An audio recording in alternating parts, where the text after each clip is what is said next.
Welcome to Conversations with Paul Brown. We are in Anderson, and we are at the home of a dog lover who does more than love her dogs. She actually makes them work for their keep. Beverly Childs is our guest. She is also at the Anderson County Museum, and she's going to tell us a little bit about that. Went to Gray Court High School, where I graduated. Then I went on to Drones Business College. And from that, I started working in the nonprofit field. And I have been in the nonprofit field pretty much my whole life. I'm either volunteering or working and currently I'm the executive director of the Anderson County Museum. So nonprofits mean a lot to me, how they're run properly, board work. It's really close to my heart. And there is nothing closer to my heart than the Anderson County Museum and our work there, and the history of Anderson County. We were in Charlotte first, and we lived in Charlotte for 26 years. And believe it or not, I had never been to Anderson. I brought my dog to a dog show here, and this is my first PBGV, ZZ Tux. He's sharp-dressed man, ZZ Tux, no longer with us. I brought him to a dog show, and I was alone by myself, and this was pre-GPSs in cars and all that. My car didn't have a GPS. And we showed over here at the fairgrounds, which is now Anderson University Sports Complex, but at the time it was the fairgrounds, and ZZ Tux and I got turned around leaving. And I called my husband and I said, I'm trying to get out of here. We're downtown Anderson. Have you ever been to Anderson? And he laughed and said, yes. I said, this is a great place. We need to look at this. He got me home and I said, you need to go back with me tomorrow. And I was coming back to show my dog again. And let's just prowl around Anderson. And I saw a house once we showed and we left. We were just riding around. We saw a house, and I said, I'm just going to call this real estate agent to see if we can see this house. And Tony's like, it's Sunday. She's not going to come out. I called her anyway, and it was Moyer Albert Gotti. Was it really? And she said, I've got a little bit of time I can run over. So she ran over, and I laughingly said to Moyer, if you ever know of a stone house here for sale, let me know, because I've always wanted to own a stone house. She said, you want to see a stone house? She showed us this one. No. She showed us this stone house, and 60 days later, we had closed on this house and moved. Switching gears, growing up, what dogs did you have in your life? We had hunting beagles. My father raised hunting beagles. So when you and Tony get married, do dogs become part of your life? Yes. We had a wonderful, wonderful crossbred dog. It was a Wheaton Cairn Terrier mix named Dooley. We had a cat at that time too named Gulliver, but that was our first dog together. And then unfortunately, Dooley died of autohemolytic anemia, which is a white blood cell problem. So he was about 7 when he passed away, and right after then, I was watching the dog show on TV, and I saw this hound dog fly around the ring, and I'm like, I don't know what that was, but I need to find out because I'm in love. Really? Mm-hmm. And that's how we came to have PBGVs, or better known as Petit Besigre Bonbondians. And they originated where? France. They're out of France. And they were bred for what? They are bred to hunt small game, mostly hare, rabbit. Now, there are people in other countries that hunt wild boar with them.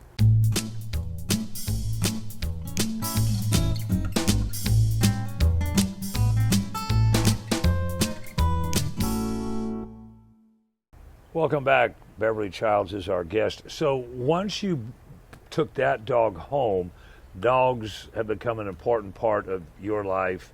And in fact, some of these dogs that you have nurtured and raised and given a home to have gone on to become recognized nationally. Our male dog, Rowdy, who is High Cottons Can't Stop Rockin', Went to Westminster in 2014 and won the breed and was on TV in the group. It was very exciting.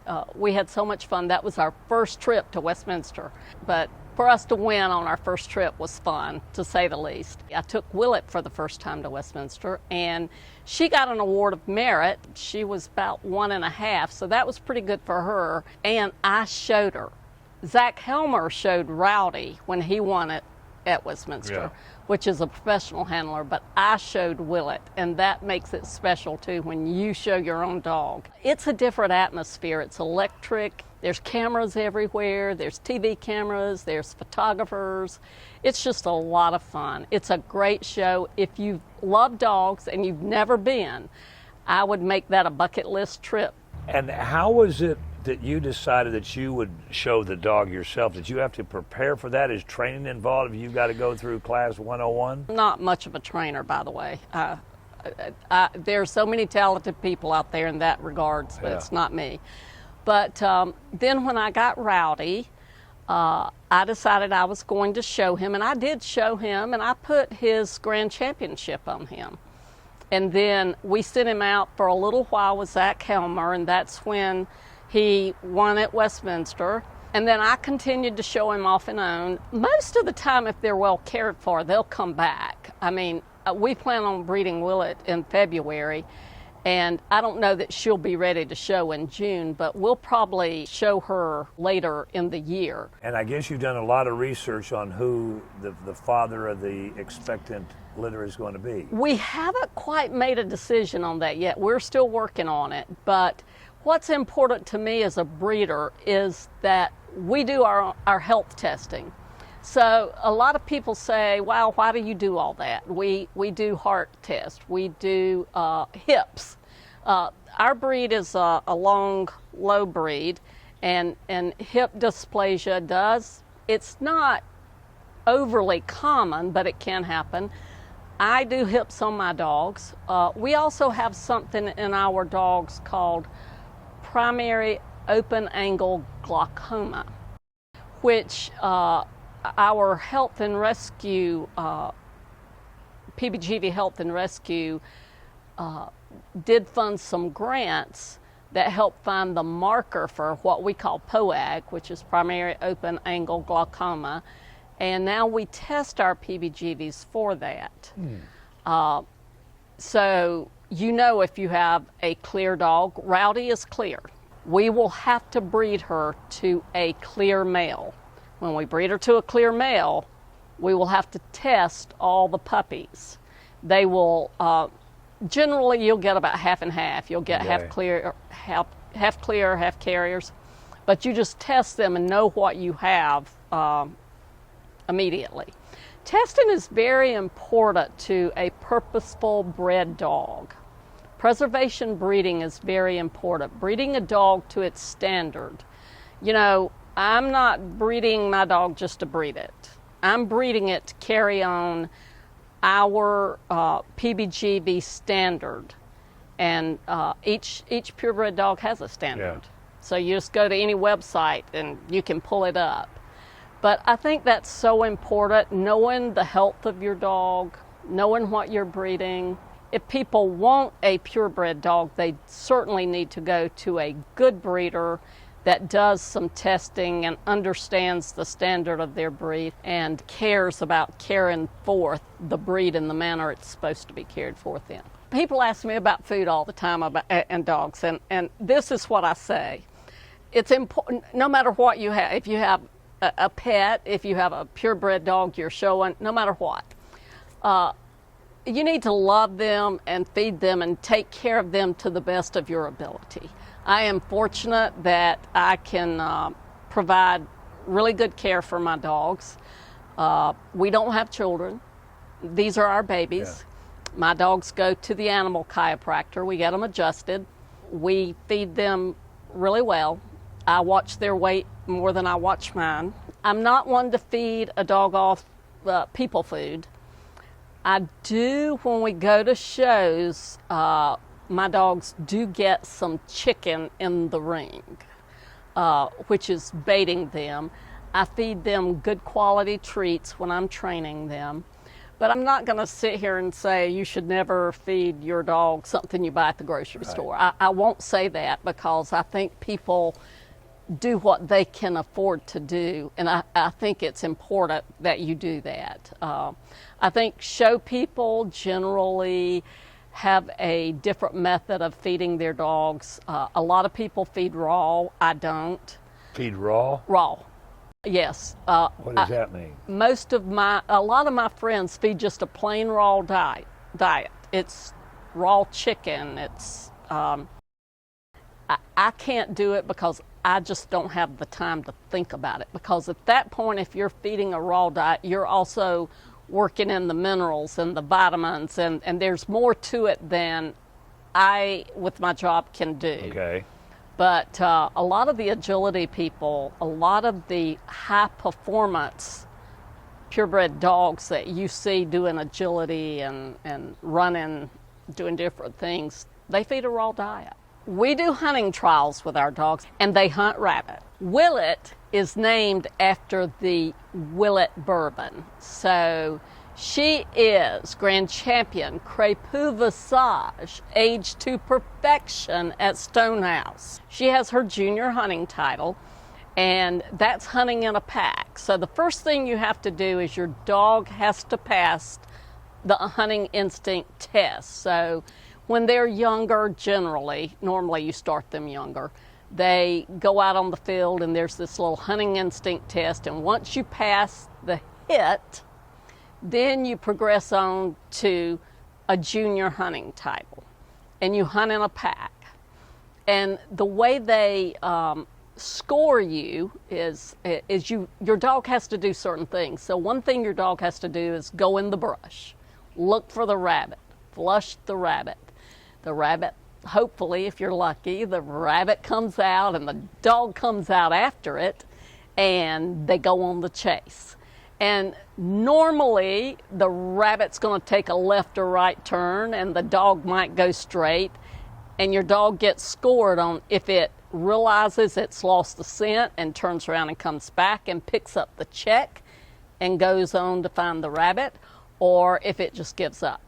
Another important thing is they have to give voice. So if you do all those things, you must, if you're chasing the rabbit, give voice. What does that mean? Bark. Willet has a very high-pitched little diva bark. We laugh at her because Flirt, her sister, has a very deep bark. And Rowdy has kind of just a normal bark, but they all bark differently. And you know what your dog sounds like, and you can say, that's Willet. And we're hoping she likes one more brace, getting her senior hunting title. So we hope she is successful. And what will she have to do to get that? She has to hunt with Tito. They have to pack in together and hunt together, and they have to honor. So if Tito flushes a rabbit and is barking, she needs to go to Tito and help him chase the rabbit down. Okay. And who is doing the scoring? The judges, the AKC. Like my husband Tony is a judge for us at our hunting trials. Now he will not be judging his dog. Sure. But he will be judging other dogs Saturday and Sunday. So you don't know when you're hunting. So you have to be there at 7 with your dog, and they draw the packs. And so your pack may be number 1. It may be number 10. You just never know. You may wait all day to hunt your dog at 4 or 5 o'clock. Yeah. But it's a fun thing. It's a fellowship kind of thing. We have a good time, and there is nothing like watching a good pack of hunting PBGVs. It is exciting. It's fun to see what they do and actually see them do what they were bred to do. Because when I show her in the confirmation ring, that's fun too. But there is nothing I'd much rather see her hunt than I had really show her in the confirmation field, even though I do have fun doing that. During this competition, the intent is not to hurt the rabbit. No, we do not hurt rabbits. And in fact, if you do hurt a rabbit, it can jeopardize your score. Yes, actually, I believe the rule is that you leave the field if you've caught a rabbit. You can't. Our purpose is not to catch a rabbit, kill a rabbit, anything like that. So when does the hunt end? The hunt ends for you after your dog has run and been scored. So on Saturday and Sunday, we will have, I believe we have a full field of dogs, which is 10 packs. How many do a pack? Well, if they're running it for a junior hunter title, it's 4. Okay. She's running in a brace because she needs a brace, which is 2 dogs, for her senior hunt title. Okay. Our guest on Conversation with Paul Brown this week has been Beverly Childs. We want to thank you all for tuning in and invite you to be back with us next week, same time, for our next edition of Conversations with Paul Brown. Until then, take care, everybody.